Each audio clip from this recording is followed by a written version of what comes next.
Okay, so making a book, first we have to take some pictures. This book's The Time to Go. I'm just using my webcam and iPhoto here.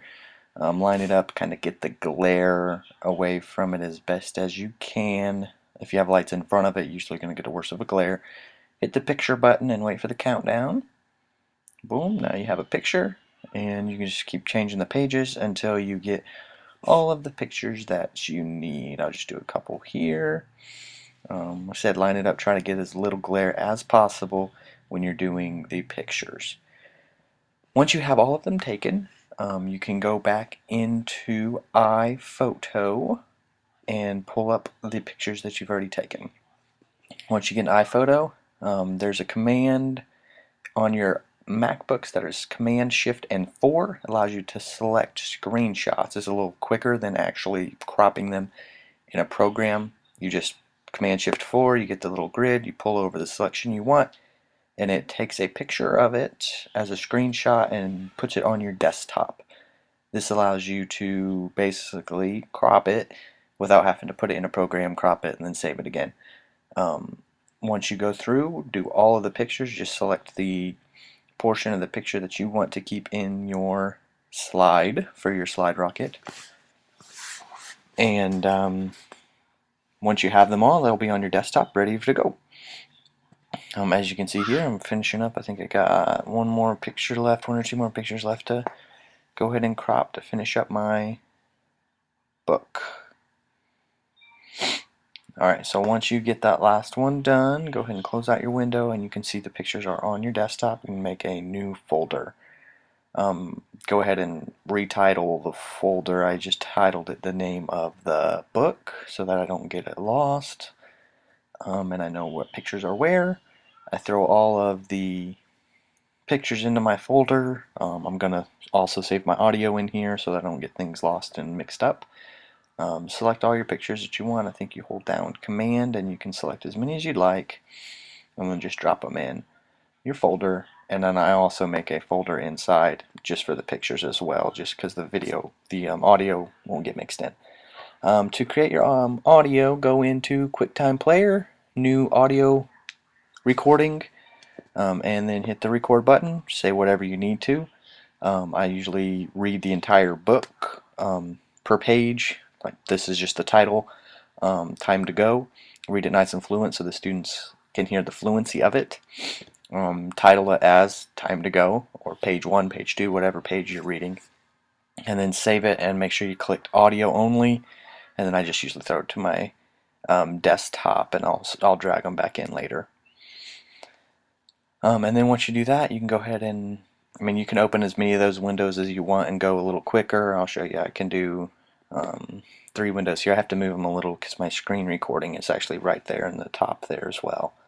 But I'll open, let's say 3 or so, just to do the time to and go, and record each word individually as well as a file. What this does is allows you to make the touch sensitive to where if they touch a word, it says that word for you. I'll go ahead and record them. Make sure you switch it to audio file only, name it whatever the word is, and then save. What'll happen if you don't hit audio file, you just type it and hit save, you can look over to the side here, it saves it as an actual movie itself. So make sure you go and do the audio file when you save it. It makes it a little easier when you're in iTunes after this. If you do happen to forget, you can always open it back up and then export it as a audio file. Now just go ahead and export it right into my folder I already have open. I already have made the title of the book. Alright, close it. We'll go ahead and trash the movie because we don't need it, and then drop the audio files into the folder. Now, the only problem with the Mac when you're using this program is it saves it as an MP4. Sliderocket uses MP3s only. So what you have to do is you have to go open up the files with iTunes. So I think I already have time to and go, so I'm just going to do time and, or I have time and 2, so I'll just do time and time to go. This is the page. Open them with iTunes.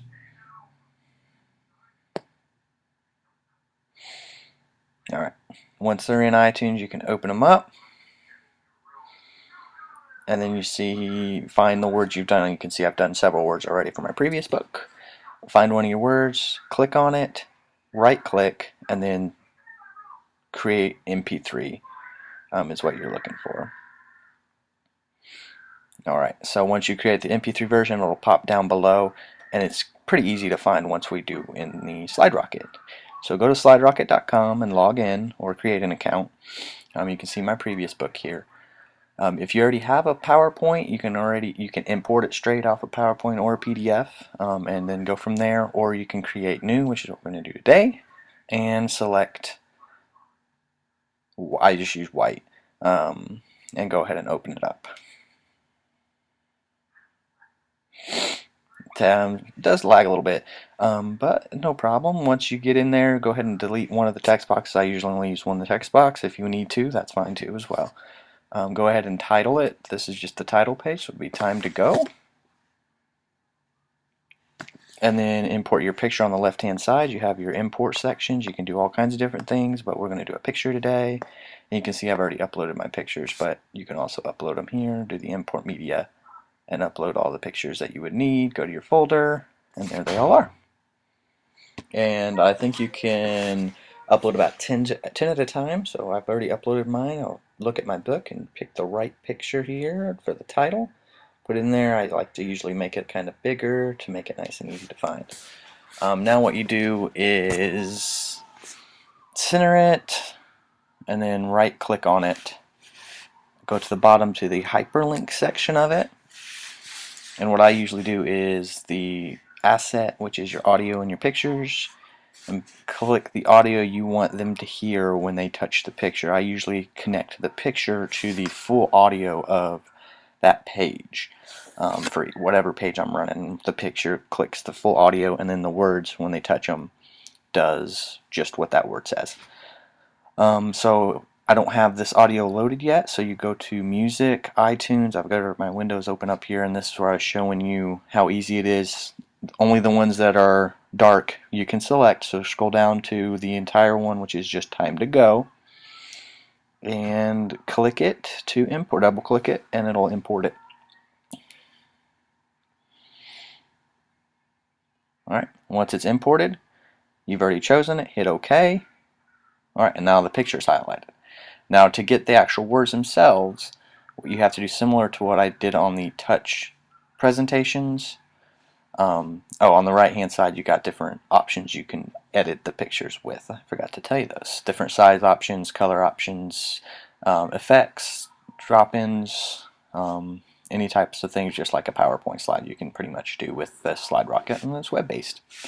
Alright, now to do the words, I am going to send the text box for the words to the back to start off with, and you'll see why here in a minute. And then you have to insert a shape. I usually just use a square. It's the same thing I did with the touch presentations. Click your little square. Once you make it, on the right hand side, I'll kind of click off, there we go. On the right hand side you'll see you can select transparent on the fill and transparent on the lines, and you have basically an invisible shape. What I like about Sliderocket is it does give you an outline when you click off, so you can still see the shape, so you can find where it went. And then just drop it right over whatever word you're wanting to link audio to. So then you go to hyperlink it just like you did the picture to an asset, and then choose it, and I think it was just time, so we'll go to my audio, drop down to name, there we go, and then just changing it to sort by name does it alphabetically for you. It's a little easier to find the words. As you can see, I have a lot of words on here because I've already done a whole book. Once you do a couple books, you'll pretty much have most of the words you need. You might have to go back and record a few, and then of course the full pages. And to do the separate words, you can see why I needed to send it to the back there. Send it to the back again just so my shape there. If you duplicate it with a right click, then you can just slide it over with the next word. And of course, you want to fit it to that word, and then go back to the hyperlink and choose whatever hyperlink you actually need for that.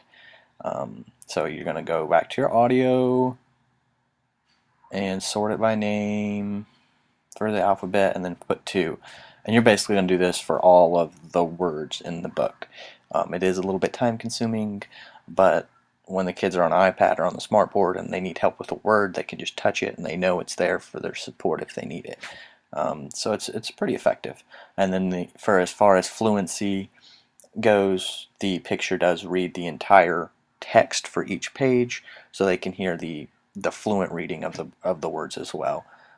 When you do record the audio per word, sometimes it is hard to get it to sound fluent. It's kind of robotic sounding, and if you're working with students with autism, you know, they struggle with not sounding robotic, so it can just be cautious with it, and make sure you have that fluent element that is read probably before and after the student reads it, just so they have that reinforcement of the fluent reading. I'm going to go ahead and do this next one. Alright, once I hyperlink that, you can see when it's in presentation mode, if they touch anything but the words or the picture, it's going to go to the next slide. So to solve that, basically I'm going to duplicate another invisible shape the size of the entire slide.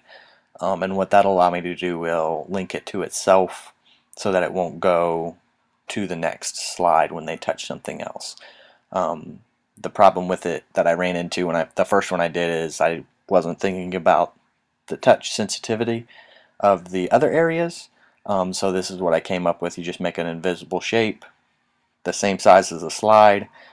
You're going to send it to the back to allow wherever they touch to not go to the next slide. You'll link it to a slide and link it to its own self, so when they touch it, basically will keep looping them back to it. And then for them to advance, then you have to create a shape that, or something where they can touch and it will go to the next slide. I usually just use a little arrow, so that way they have a visual. Alright, this means go to the next slide, and once they get used to it, they'll know just to hit the arrow when they're done reading. And the other thing I did run into when testing the first one I did is the text box for time to go. If that's not behind, all the way to the back, behind that invisible full-size shape, if they hit the text box, it will still go to the next slide as well. So make sure, that's the reason I said send it all the way to the back. So make sure you go back and send it to the back again at the end of this. And then with the arrow, I just made an arrow. I made it blue, whatever color you want. Hyperlink it, and then just put it on next slide, and it'll go to the next slide. And bring it to the front, of course, so they can touch it. Alright, so that's your entire slide. So basically you're going to do this over and over and over again for the entire book. Most books are 10 to 12 pages, so it's not too bad. At the bottom here you have the new, it's going to give you a new slide. You can insert a picture, do your text, hyperlink everything, and just keep going like that. And it'll effectively make a self-reading, touch-sensitive book on Sliderocket. You can access iPad, internet, and computer.